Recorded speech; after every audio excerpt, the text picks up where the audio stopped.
lantern dedication, so I brought some. Okay, so into the announcement section.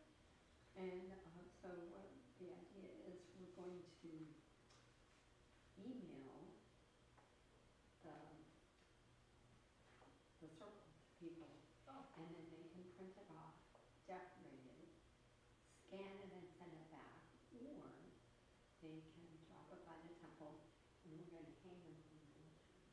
okay. Maybe this week we should just do an e-bulletin like Tuesday or so that's just focused on Buddhist birthdays so people can get that. And then we'll just skip the later one in the week. Like that. That would be a good idea. And we think we're just going to invite people to stop by and to stroll through the garden and look at it. Okay. And But they don't need to sign up, just to come. Or and to use practical sense, appropriate social distancing. We all know this by now, and that we trust them.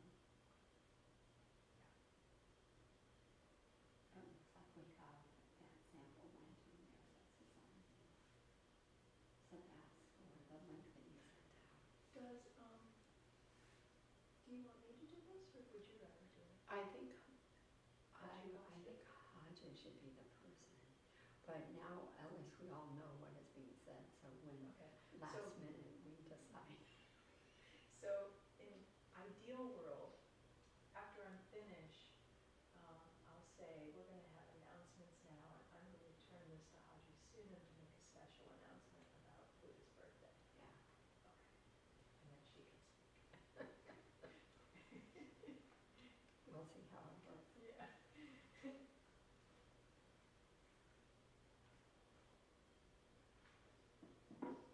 This might be too long. We'll see. Easier to cut than just to add. One page and it's too long. Oh, so I do, I noticed you do yours on the computer. For me, it's almost like a practice like copying a sutra to do it by hand, because then I sort of, it's all over the place, and then I kind of just, this is how the order I want, the flow I want. And so it looks really rudimentary, but it helps me. I've done it with the computer, and that's okay, but Yeah, different styles. I just like to be able to have it. I just throw everything on the computer and then I start moving blocks around. oh, nice. I like that too. Yeah, see, I usually do that on paper and computer, and then I somehow put it all together. But this is like copying the Diamond Sutra. To me, it's like the last step. Scrap piece of paper. Wonderful. Hey, so I'm putting it on left. How do you know this is here?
intimate benevolence.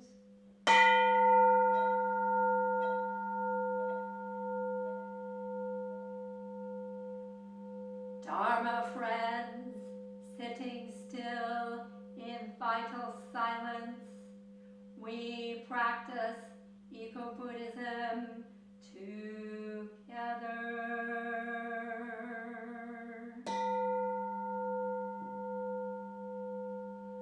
The sound of the temple bell booms for all to cease from conflict. The way of Buddha ushers in the dawn of non-violent global village forever.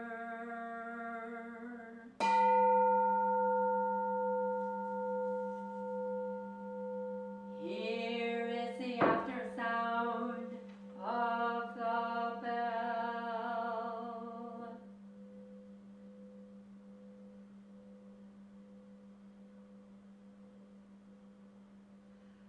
Thunder of silence, light after Dharma rain.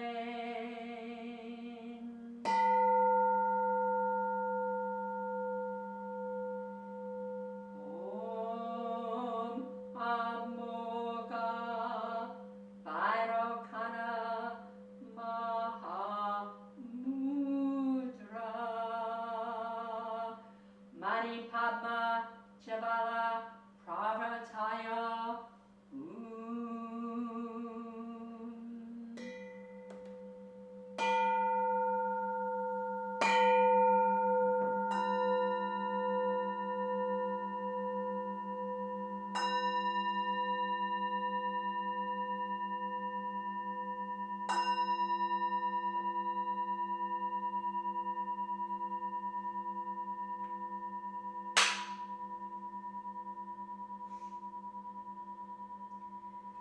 Please come forward for the chanting of the refuge list.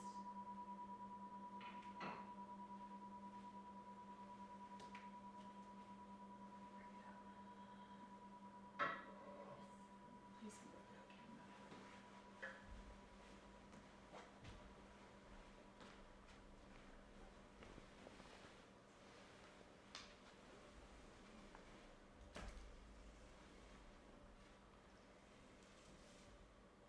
Mom, can you just kneel right here? Just here.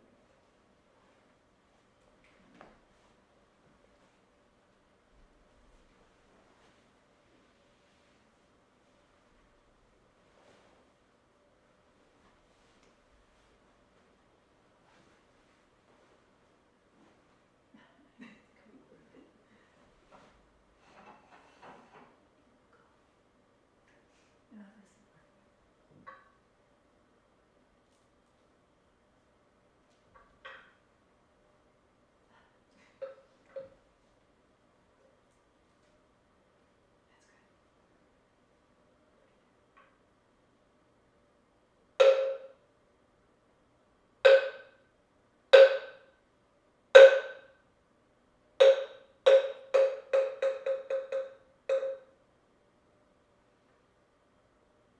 Sim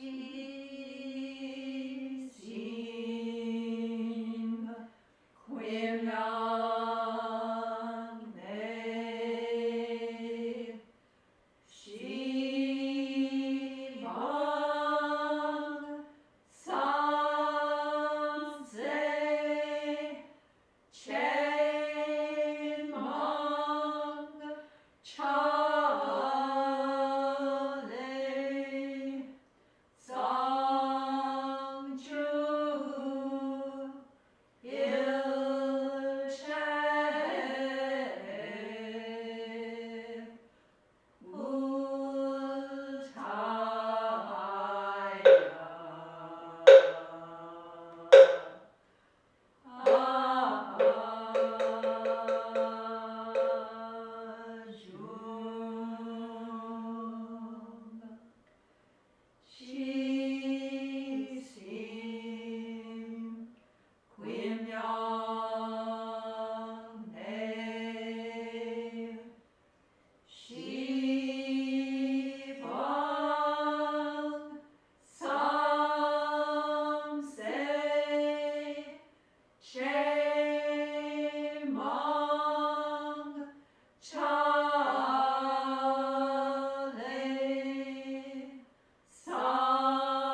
translation. I go for refuge to the Buddha. I go for refuge to the Buddha And resolve with all beings. and resolve with all beings. I will cultivate a heart of enlightenment I will cultivate a heart of enlightenment and realize the great way. and realize the great way.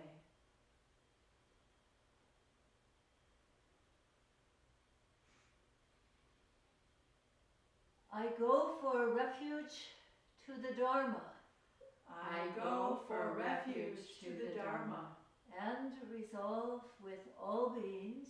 and resolve with all beings.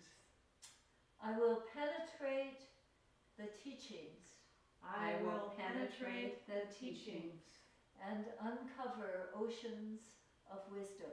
and uncover oceans of wisdom.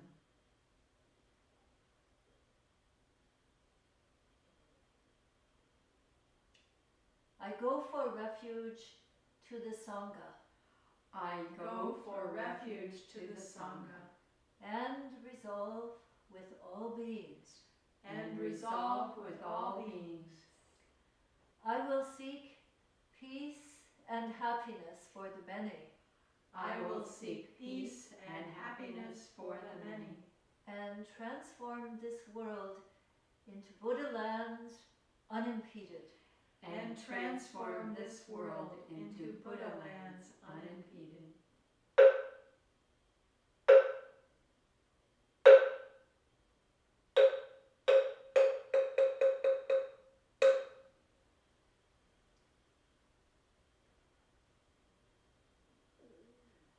Please return now for a 5-minute period of meditation, which will be followed by a Dharma talk by our Dharma teacher, Hayun.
join with me in these gentle stretching exercises.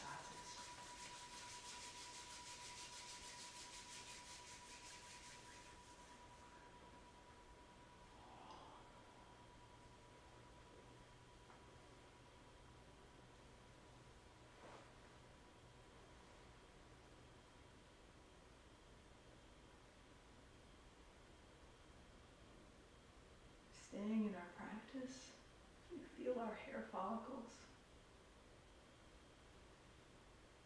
the soft portions of our ears,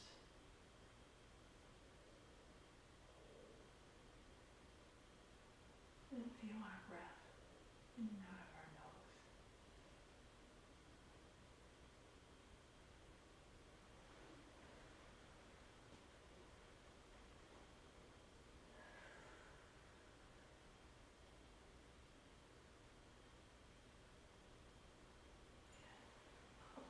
Hands over our heads clasped.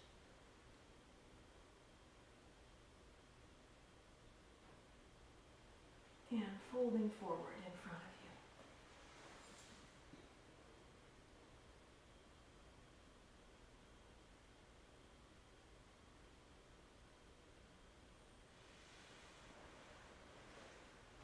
Hands above the chest again.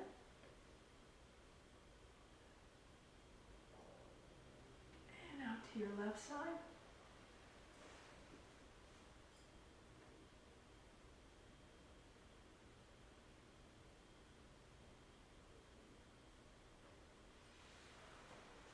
And to the right.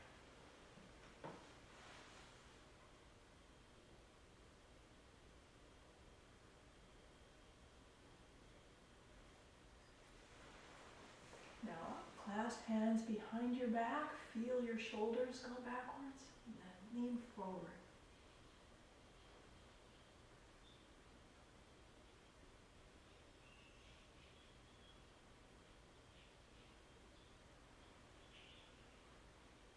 As we inhale, turn to our left, looking at the back wall. And exhale to the center. Inhale to the right.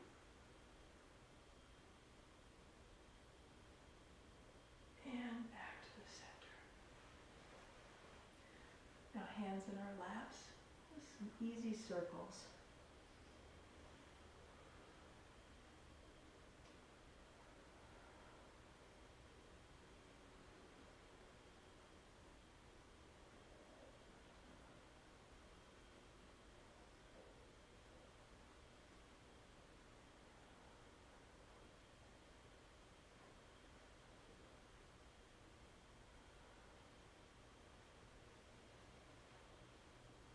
And now pulling our left arm over our heads, making sure we're not bending forward, straight to our side.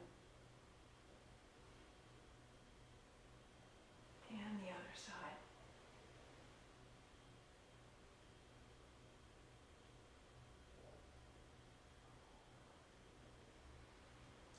Now clasp your hands gently behind your head and bring your elbows forward, exhaling.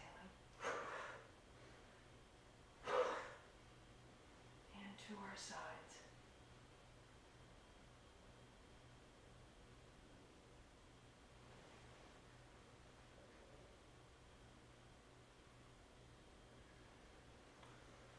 Now hands clasped over our head. And exhale.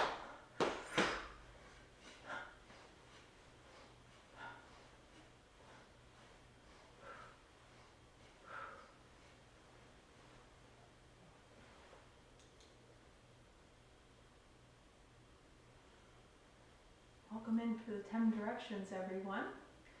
We're going to start our time together today with a Dharmapada reading by Ma-Un. So I am going to twist the camera her way.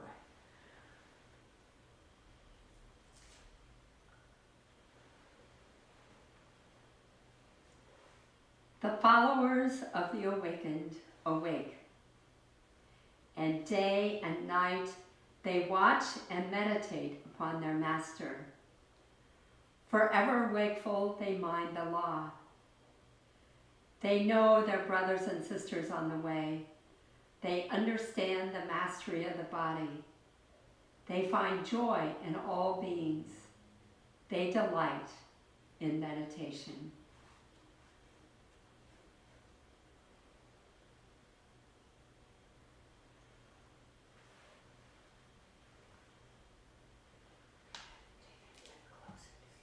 Okay. It's very close. Okay. Welcome in from the 10 directions, everyone. My name is Hayun. I'm a Dharma teacher here, and I am privileged to be able to share a few words with you today.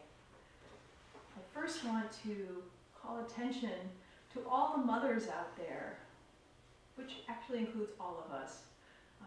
Those of you who have been attending our Mother's Day services for a while know that we usually have a beautiful service where we have 2 colors of flowers, depending on whether your mother is alive or passed on. And everyone goes around and picks one, puts it on their lapel, and really celebrates the mothers that exist in all of us. And today, I want to honor the mothers and all of the people who inhabited this land. Initially, the native people here included the Assiniboine tribe, the Potawatomi people, the Peoria people, and the Fox people, all of whom wove their way in and out of the Ann Arbor area. And I think that we cannot acknowledge their presence enough in not only our homage to them, but also in our lives. Their spirits are still here. And also in our past here at the temple, at one point, this whole block used to be a block inhabited by African American people. So this very spot where we live once held a house that was owned by an African American family. And the temple that we have first was occupied by an African American doctor and his family. And so I pay homage to their spirits here with us today as well. And then long after that, Samu Sunam came here and made an outpost for the Buddhist community here. And along with him, he brought all of those ancestors with them. So I'd like to think that all of those ancestors from all of those people are sitting with us today and here in spirit.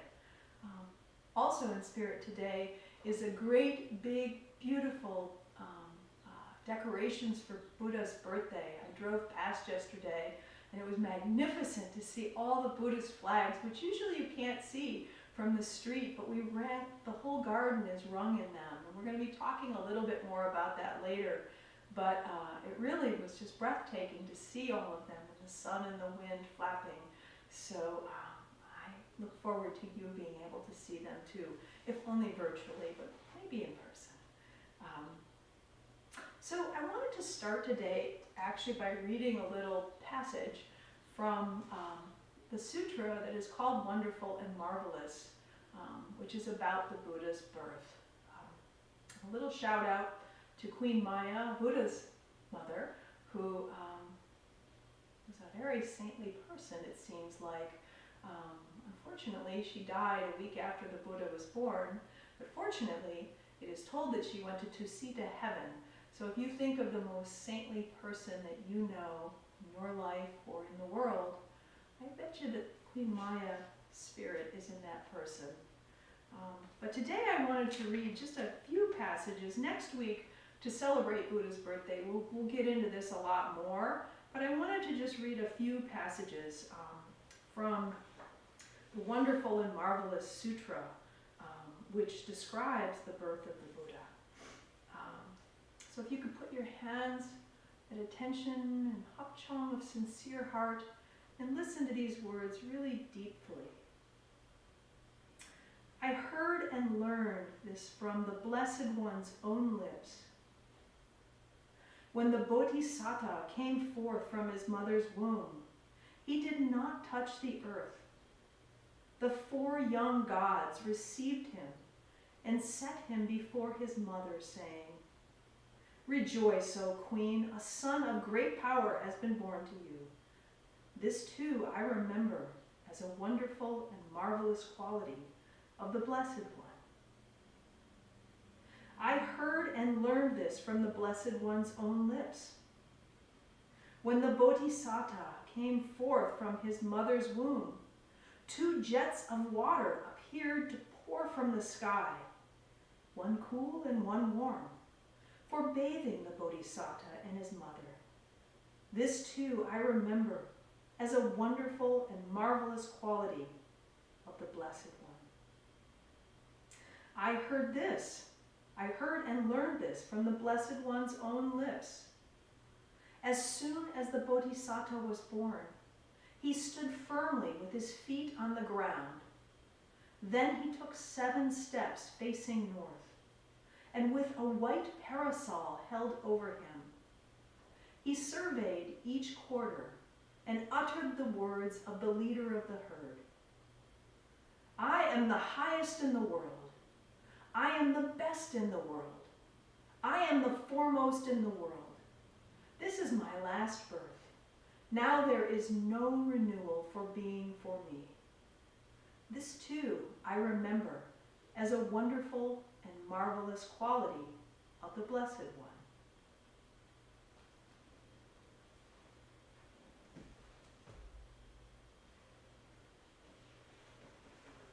More on that next week. So I chose those passages to sort of introduce this talk today, which really is about softening ourselves, softening how we listen to things. If you're like me, when I first heard this, I know many of you have heard this a lot now. When you come to the temple, we read it each year. But if you're like me, the first time you heard it, I was like, wow, that seems a little kind of out there. I'm not sure that's really the Zen Buddhism I signed up for. And then the other night, I had a similar feeling to that, evoking that memory of when I first heard that sutra. Haji Sunim asked us to listen, to watch this video, which was really beautiful, called May We Gather, which remembered on the 49th day after the brutal murder of Asian American women in the Atlanta suburbs. And it was a commemoration not only of their passing, but also really remarkably remembered the way that other Asian Americans have passed at the hands, brutally, of people who held very intolerant and narrow views and saw them as something that they were not, and mistreated them for their beliefs, if they were Buddhists, and also just for being who they were. So it just went through the whole area of Chinese immigrants being mistreated for working on our railroads, Japanese immigrants being mistreated and put in internment camps during the war, and on throughout till our modern era of just recently. It was incredibly moving. The reason it reminded me of that sutra is that in watching it, a lot of it was watching Buddhist monks from various traditions doing like chanting and stuff, and it seemed very foreign to me. I mean, it was really a cultural odyssey, and I had that same sort of feeling welling up in me. It's like, this doesn't seem like the Zen Buddhism that I really practice. It seems really foreign.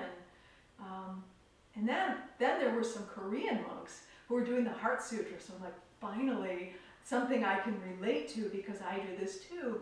And lo and behold, the Korean monks, although the words were the same, the tonality and everything was so different from how we do it at the temple. I was like, drat.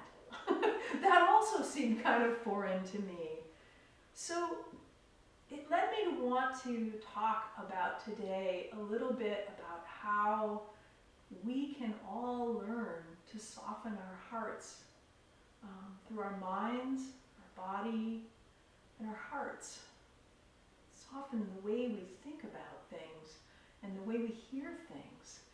It was only after Haji Sunim said at breakfast yesterday morning, because I mentioned that, and she said, well, we have to look at them as our cultural sort of, they're holding the container. They are the reason that we have become who we are. They're sort of like, well, they're still alive. They're like our ancestral heritage taking place. And it made me think, of course, you know, me saying I don't relate to that is a little like a sprout saying I don't relate to that seed. Two separate things, but still intricately related. So it really led me to think about how I listen to things, how I hear things, and how maybe I could soften that to broaden my vision, to broaden the way I hear things, and to ultimately broaden my heart a little bit. So I have a few stories to share with you. We'll see how time goes, but the first one is about broadening our minds. You know, I have been reading this book. It's actually a secular example, but on the other hand, what is secular, what is not secular?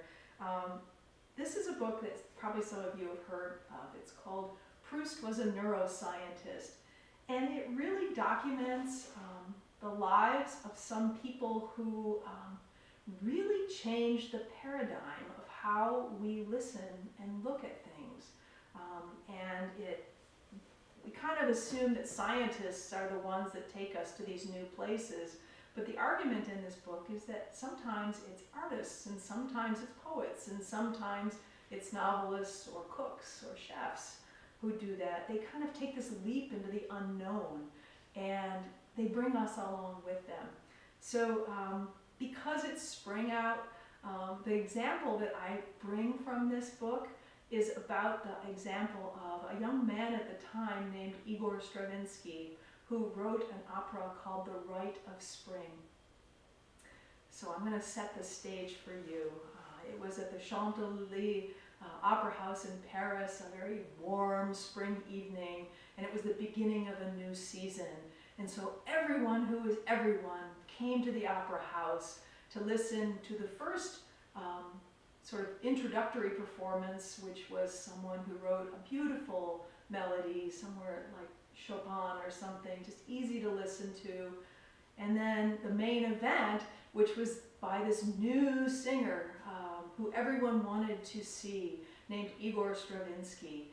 And so you had everyone who was anything. I think today it would be akin to going to a Beyonce concert and having like Michelle and Barack Obama there, having the Dalai Lama sitting there, having all these celebrities and famous people there, and so there you are sitting in your box. And it started with kind of a brand new way of listening to things. You had a bassoon, which isn't even an instrument that most of us know very much about, at the very limit of what it can play.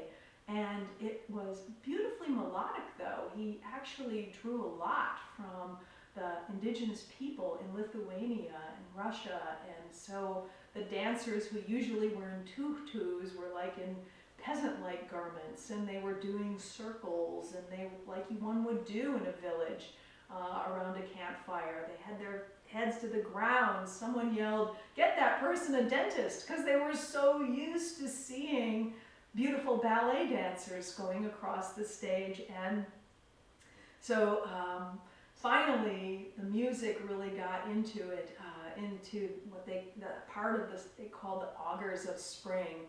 And a riot broke out.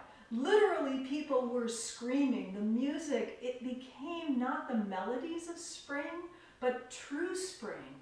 What spring is like when ice floes crash together, when pollywogs are like desperate for life, when the wind blows so harshly, so all of the strings, the piano, the drums, the wind instruments were just in this cacophony. And a riot broke out. Gertrude Stein described it. She was in the audience, and she said, "We could hear nothing. The dancing was very fine, and that we could see, although our attention was constantly distracted by a man in the box next to us, flourishing his cane, and finally, in a violent altercation, with an enthusiast in the box next to him. His cane came down and smashed the opera hat the other put in defiance. It was all incredibly fierce. The police had to come and break up the riot. All of these very proper people just went out of control. And the director, Stravinsky, had to run backstage. You couldn't even hear the music. It was so loud. And the director said, exactly what I wanted. So I'm going to read a little bit more from this book. An instinctive modernist, Stravinsky realized that in our sense of prettiness is malleable, and that the harmonies we worship and tonic chords we trust are not sacred. Nature is noise. Music is nothing but a sliver of sound that we have learned how to hear. With the rite of spring, Stravinsky announced that it was time to learn something new. This faith in our mind's plasticity, our ability to adapt to new kinds of music, was Stravinsky's enduring insight. When he was first composing the Rite in Switzerland, testing out its dissonant chords on his piano, a young neighborhood boy got into the habit of yelling, "That's wrong!" at his window. Stravinsky just shrugged. He knew the brain would eventually right his wrongness. The audience would adapt to his difficult notes and discover the beauty locked inside his art. As neuroscience now knows, our sense of sound is a work in progress. Neurons in the auditory cortex are constantly being altered by the songs and symphonies we listen to. Nothing is difficult forever. I really just adore that example. So now we listen to the Rite of Spring, and I encourage you to do that. I think it would be a beautiful thing to do for Mother's Day. And listen to the chords, and they can be a little jarring at times, but soften and see how it affects you. And you'll see what I saw is that my brain gets befuddled in this music and all the strings and everything happening. But that the elasticity, that this kind of stretching ourselves brings us to a new point where we really can deepen our practice, deepen our sense of listening. So that's the mind. The second piece that I wanted to talk about was the body. Haji Sunim talks a lot about embodying our practice, not putting it all up here, but bringing it through our body. So the Pali translation for the word compassion is anukampa karuna. And karuna is the word of those two words that we know more. And the exact translation of karuna is to turn outward, to be present, to listen deeply. Anukampa is the other word. And I found that word really fascinating. The actual translation that I read of this word is to tremble with, to feel deeply, to notice where it is in your body that you're feeling sounds. When I heard the May We Gather video, which is still available, by the way, maywegather.org if you'd like to watch it, it's very moving. There's one piece where there were two sons of one of the victims who were talked about their mother's death, and I noticed that I felt it deep into my organs, that my whole organ area was just feeling tremendous the pain that they felt, but also just that sympathy pain, like we were connected in that. I've been living at the temple with my daughter Rory for the past 3 weeks, first as substituting for Mom and Haju so that they could go to the farm, but lately just because we wanted to. I love the rhythm of the practice. I love having meals and sharing together. Full disclosure, Rory likes the high-speed internet access as well. So today is our last day, so I wanted to say thank you to the people at the temple for allowing us to stay here. But while I was here, I noticed that the sounds were so much different than at my farm. We've been here during the graduation and end of school for a lot of the surrounding community, the students who live there. And so oftentimes at night, it's been really loud with parties. There have been some big parties. And so I'll notice where that sound is hitting me too. And generally it's like right behind my eyes, and it's that kind of irritation. And I have to go back into myself and think, you know, that was me at some point, so I'm not going to get upset with these kids because I'm rejoicing. They're done with school. It's keeping me awake, but it's only temporary.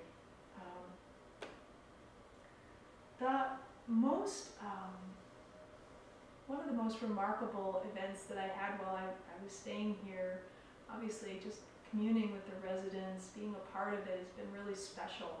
But I also had one opportunity to go visit a member of our Sangha who has been pretty much housebound since the beginning of the pandemic and hasn't had very many people to commune with. And so I went and visited her, and it was remarkable for me, I think, probably more than her. For a while I just kind of listened to her stories, which were amazing stories. She was at all the Broadway shows she went to. She saw Barbara Streisand in the intro of Funny Girl the first time it was on. She went to art school at the San Francisco Institute of Arts. It was just an amazing life I was listening to. And so after being there for a while, I looked up and I noticed it's hard for her to get around, and I noticed that she had various dishes and stuff on the counter. And so as we were talking, I just kind of instinctively got up and did her dishes. And as I was washing them, our conversation kind of deepened. I think it was the physicality, that it wasn't just sitting and talking and listening to each other, but that there was something going on. And after I finished washing the dishes, our conversation got deeper, and we talked about how we cope with some of the deep, lonely times and the really dark times that some of us have had, and how we can, together as a Sangha, cope with those things. And incidentally, if there are others out there who feel like that they've just been alone and lonely for many months, I just want to let you know that we are here for you and happy to come talk with you and laugh with you and cry with you and be there with you if you'd like. So just contact us and we'd be more than happy to visit you. But what I found out through that is, if we want to be present with our bodies, if we want to be actually embodied in the way Haji talks about, we have to listen to our bodies, and we have to have our bodies participate. I really believe that we can listen with our eyes, and listen with our knees, and listen with all kinds of areas in our bodies. And that if we're really going to soften, it requires us to do that. We can't just listen with these two orifices. But we have to be present with all of it. That sort of leads me into my third piece here, which is your heart, listening from your heart. You know, it's kind of become a platitude, you know, like listen deeply from your heart. It's one of those statements that it's lost its meaning because it's used a lot, and we don't really see the reality of it. It's really a beautiful platitude, but the reality is we live in a society that values knowledge a lot more than compassion. If that were not the case, then nurses, home health care workers, elementary school teachers, and daycare workers would be the highest paid people in our society. That's not the case, and it shows where our values are as a society because of that. And I find myself, and here at the temple sometimes we put more value, some of us, on what you know. Wisdom kind of takes on a higher role than compassion, and sometimes in the quest for enlightenment, we kind of see compassion as, well, that'll be a nice byproduct of it, but not the central piece. And I think that we have to keep reminding ourselves that compassion is our practice. Even if we don't know nothing about Buddhism. Haji Sunam spent 5 years here reading nothing when she first came. And it was really developing that compassion muscle, which is central to our moving forward on the Bodhisattva path. So I wanted to share one last story with you. And that's a story from the Jataka collection. These are a collection of 547 stories. They're really parables that the Buddha taught to teach a very valuable moral lesson to the people around them. And I'm really fascinated with what we call the Jataka Atathakatha, which is the commentary of the Jatakas. So the Jatakas are the stories, and they're usually the Buddha and his compatriots in prior lives, like this happened. And those are the ones we've heard about, where sometimes the Buddha is an animal, sometimes he's a human, sometimes he's like this celestial being of all kinds, and so they're very magical, and they have deep lessons. They're kind of misnomered to be children's stories, and there are some that are great for kids, but there's a lot that have deep lessons for us. But anyway, in the commentary, that's what leads up to it. That's like what's happening in real life to the Buddha and his companions that leads him to tell this story. So I wanted to tell you one that I think fits well for today, which is the week before Buddha's birthday. I know there's one that Haji Sunam usually tells on Buddha's birthday, so this maybe is a good lead-in. It's called the Kundakapuva Jataka, which is the Jataka of the bran cake. So when the Buddha became very well known as a teacher, entire villages and towns would invite him to come, and his monks. So there'd be a lot of monks, a lot of people. And so he was going to one town, and in advance of it, of course, they set up all the flower garlands.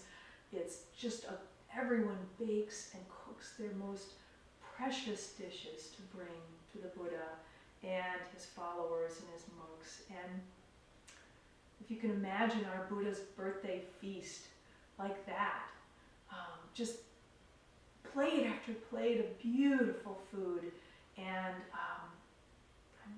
some of the cakes would have like little gold leaf on them, and others there would be pastries like dripping with honey or something. So it's just a magnificent feast. And so they prepared a seat and made it ready for the Buddha to come in before he would come to these events. And he would sit in that seat made ready for him, and everyone would cook their beautiful dishes and bring it. So there was one fellow who heard about this, that the Buddha was coming to his town. He wanted to make a dish. And so, but he was a very, very poor laborer. If you can envision in your mind's eye someone working in a developing world country, maybe picking garbage up off the street or doing something really, really menial, had sometimes during the month nothing to eat. Other times he would get paid a little, and he'd be able to buy some rice, maybe some lentils. That was it. Couldn't afford anything else. He kind of dressed in rags. But he really wanted to do something special for the Buddha himself. So he looked in his cupboard and he found a little bit of rice. So he used his mortar and pestle, and he took out the bran from the rice, and it was this little brown powder, reddish brown powder. And he kept doing it, and he took all the rice he had, so he went hungry to pull out the bran to make this cake for the Buddha. And so he made this cake, very simple, but he didn't have an oven to cook it in. So down the street, there were some kids who had a fire going to cook things on. So he took his little bran cake and he put it on this little griddle and put it into the fire and cooked it. So the next day was the glorious celebration. The the Buddha took the seat made ready for him. Everyone was dressed in their finest clothes, and they had their beautiful dishes ready to serve the Buddha because he was just so important. It would be like if the Dalai Lama came, or even like the Pope or someone, I mean, someone really, really spiritually renowned. So they were doing the introductory kind of pieces. The Buddha was sitting, and so the young man in the rags came with his little bran cake, and he kind of saw where the Buddha was sitting, and he kind of moved close so he could, because otherwise he would have been in the back, and so he wouldn't have been able to get in at all. But he really wanted the Buddha to have his bran cake. So as the master of ceremonies is talking, he kind of eases his way around, and he's kind of pretty close. So as soon as the master of ceremonies was done and allowed the festivities to begin, the young man zoomed up, put his rice cake in the Buddha's bowl. So rice cake goes in. What would you do if someone in rags put a rice cake in your bowl? I think a lot of my friends would say, thank you, and then, Ananda, could you get me a new bowl, please? But those of us who are Buddhist probably would be a little further along, and we'd say, oh, thank you very much for that rice cake. And then we'd let other people fill in, and we'd eat the really good stuff, and enjoy a little bit of the rice cake too. But what did the Buddha do? When the rice cake went into his bowl and everyone else was lined up to give them their finest curries and vegetables, Buddha went like this. All he ate that day was the rice cake. And so he probably could kind of, the man probably came up behind him, sort of smelling like smoke of the fire, and he saw the tattered, but he really believed that the rice cake was so special that that's what he ate. And so everyone noticed that that's all the Buddha ate. And so afterwards, they went up to the man in the rags, because obviously he was very special and his rice cake was very special. And they all wanted to know what he did that was very special. And the king wanted him to come and show him. So the young man went to the Buddha and said, what shall I do? I just was so humble. I didn't mean to do anything extraordinary. I just wanted to give you this. And the Buddha said, go to the king,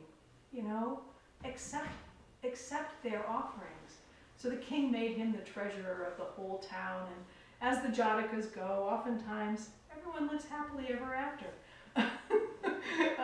But so I wanted to share that story with you because I feel like the Buddha gives us a vision of listening with our hearts. Not just doing what our habitual patterns would tell, which would be like politely taking the rice cake and then the other curries too, but really saying, no, this was really special. This came from a humble heart. And so the Buddha tells us to soften, always soften ourselves, and he gives us that example. So I want to read a couple of the stanzas from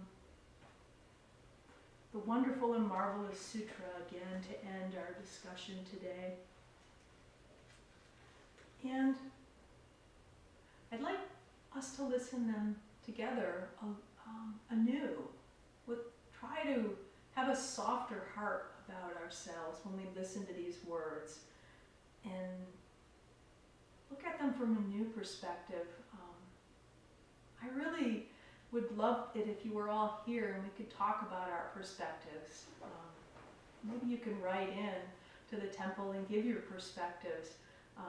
I read something, I've been reading a Kongan collection, and there was one great master who said that one way to look at the story of the Buddha's birth is to look at it as all of our births. So maybe when we hear about the devas holding the Buddha when he was born, maybe it's all of our ancestors who hold us when we're born. Our birth ancestors, but also our Buddhist ancestors. Maybe when we hear about the spouts of water coming up to clean the Buddha, maybe that's our relatives caring for us when we're born. And so deeply grateful that we're there. And finally, maybe when we hear about the Buddha standing up, taking steps, pointing his finger in the air, well, maybe that's our story too. Maybe when we're born, we're here to say, here I am, world, and I'm pretty special. I'm here. So let's read them again together. I'm going to start from verse 17, for those of you who might have this book in front of you. I heard and learned this from the Blessed One's own lips. When the Bodhisattva came forth from his mother's womb, he did not touch the earth. The 4 young gods received him and set him before his mother, saying, "Rejoice, O Queen! A son of great power has been born to you. This too I remember as a wonderful and marvelous quality of the Blessed One."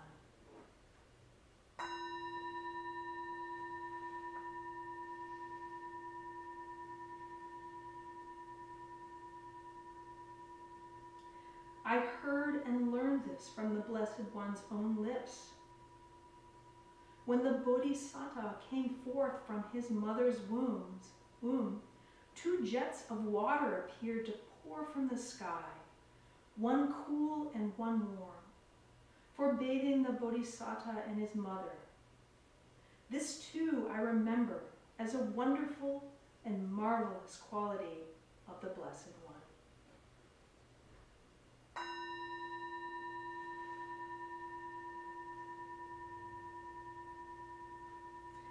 I heard and learned this from the Blessed One's own lips. As soon as the Bodhisattva was born, he stood firmly with his feet on the ground. Then he took 7 steps facing north, and with a white parasol held over him, he surveyed each quarter and uttered the words of the leader of the herd. I am the highest in the world. I am the best in the world. I am the foremost in the world. This is my last birth. Now there is no renewal of being for me. This too I remember as a wonderful and marvelous quality of the Blessed One.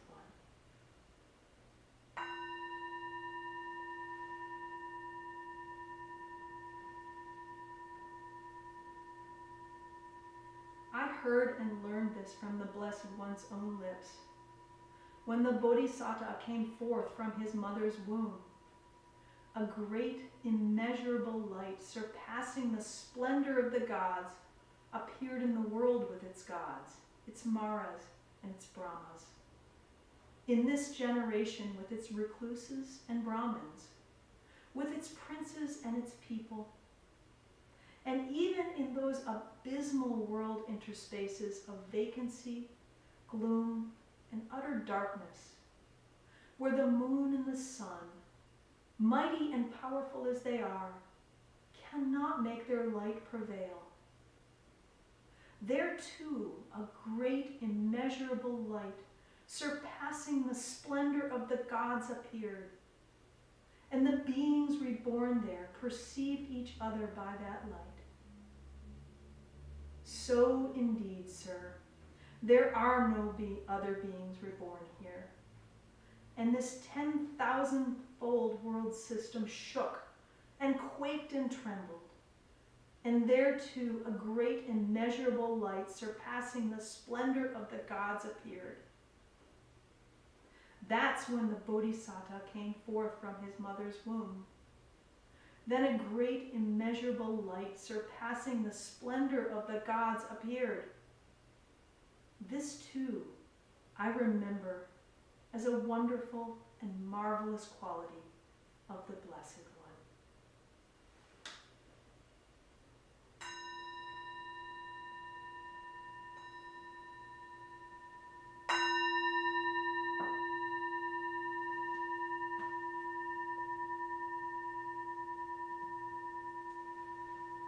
Wonderful and marvelous.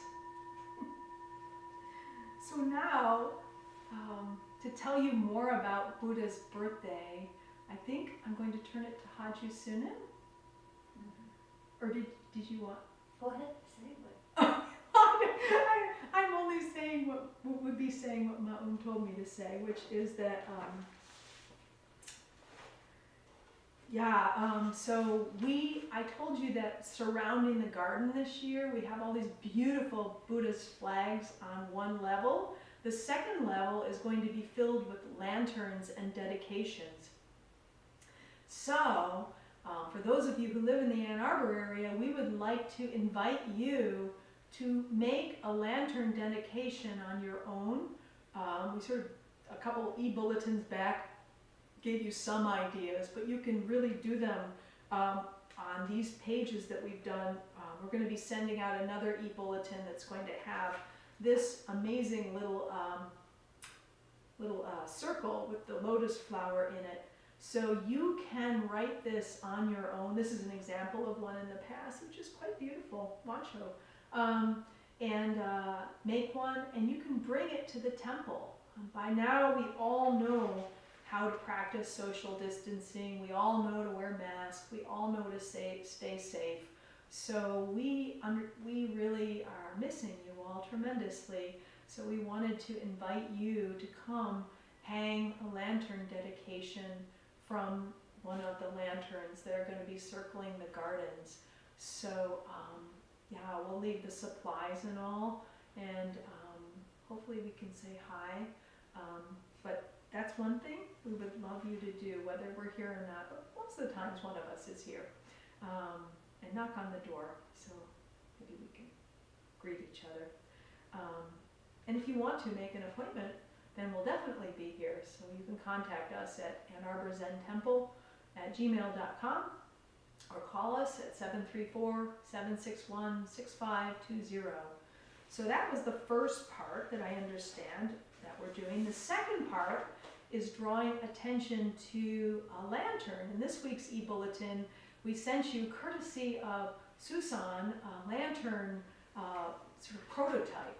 So Haju has it right here. So Haju, would you model our lantern for us? I'll give it to you.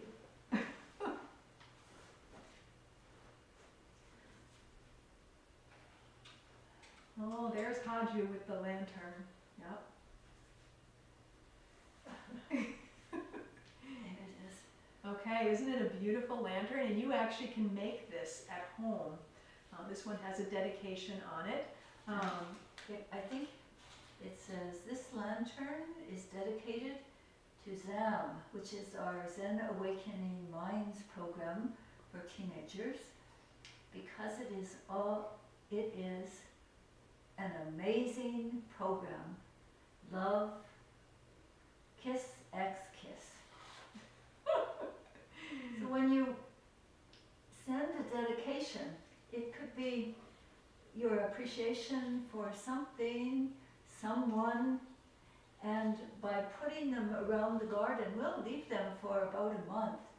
Then it will be something that everyone can see, and the wind can send that dedication out in the 10 directions. So it feels like a little late to be telling you about this, but good things, it's never too late for good things. So Mom said she's going to send out the circle so that you can dedicate it, or you can even just send it by email and we'll put it for you up on one of the lanterns. Let's see how we can make this work at the last moment, because one of the special parts of Buddha's birthday is the lantern dedications, which is us offering our light for the benefit of others. Yeah. Be ye a lamp unto yourself, of course, which is for all. So I look forward to hearing from you we look forward, because we're all working on this, with the dedication. And if you can come by, as Chaim said, I think it's a good idea to call ahead, if you can, so that we don't get a crowd in here. Yesterday, I want to send out thanks to the garden folks. 10 people came, and so that's why we were able to get the flags up around the garden, and we're making our property a beautiful Dharma island. So I hope you'll come in. One person said, just coming in the gate, it just felt so good to be here. So if we keep safe, I think we can do this, especially since it's the most celebratory occasion of the Buddhist calendar. Yeah, just to add to that, we will be sending you something, a special e-bulletin early this coming week, so that you can not only do the dedication, but we'll include the template for the lantern again, if you'd be interested in making it at home. And other just details about Buddha's birthday, our service, and I just wanted to also mention a few other offerings we have. This coming Sunday, we're going to be, or Monday, tomorrow, we're going to be beginning our outdoor practice each day. So in the mornings, we'll be going to Burns Park, in the great lawn there near the bathrooms we meet. So you can either join us at the temple at 6 a.m. when it's just getting light out. It's beautiful now at 6 a.m. And we'll walk there together, and you can get a mat, a yoga mat, a cushion, and a blanket if you need one, and we'll walk there together. Or if you'd just like to meet us there around 6:10 or so, we will arrive. So please take advantage of that. It's a beautiful way to start your morning. I know it's a little early, but you'll be happy that you did it if you try it. And then later in the day at 11:45, we have our shorter midday service, and that's going to be at the temple, but we are going to be, if people come, opening the doors and having mats right outside on the deck to keep everything safe. So if you'd like to come to that, you're welcome. Just don't come to the front door of the temple, come around and knock on the door to the Sangha house so that we know you're here. And then in the evening we'll be doing the same thing. 6:30 each evening we have practice, except for Sundays. So if you'd like to stop by for our evening practice, you're welcome to that too. On Wednesdays we have a special Wednesday evening sitting where we do together on Zoom some meditation, some chanting of the Song of Meditation, and then we have a really robust group that does a Dharma discussion. So if you'd like to come to that, just again email us at annarborzentemple@gmail.com, and we will be most happy to include you in that group. And then the garden crew, of course, Haju mentioned. Every Saturday from 3 to 5, we have a rock and garden team that has a great time together. Please come. If you like others have just missed the temple and want to get your hands in the dirt, it's just a great way to be Sangha together in this pandemic. So feel free to stop by. Lastly, just thank you again for your support. It's just so humbling to see the great financial and other support. People drop off bread, people drop off eggs, people drop off vegetables and kimchi, and just beautiful acts of kindness. And so we would not be here were it not for you. So thank you again from our hearts. With that, I'm going to turn it to Haju Sunim to lead us in the 4 great vows.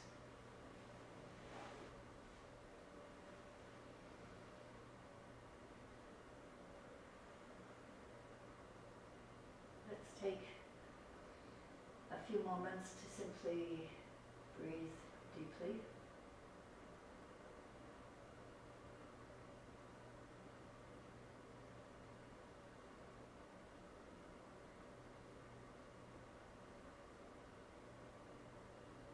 Whatever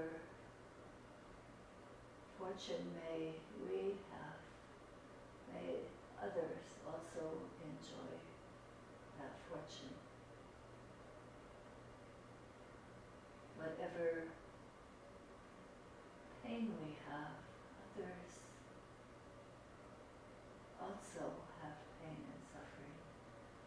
may we all be relieved from suffering.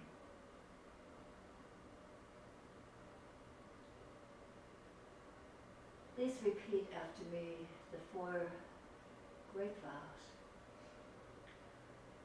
All beings, one body. All beings, one body. I vow to liberate. I vow to liberate. Blind passions, one root. Blind passions, one root.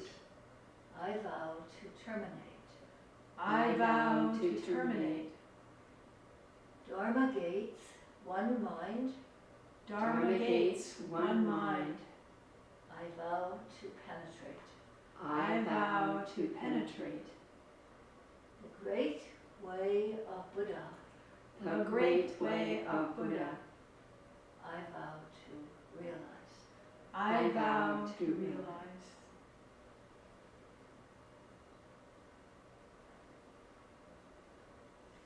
Please let us know by chat if you've been present, and if you even have your dedication, you can send it via the chat.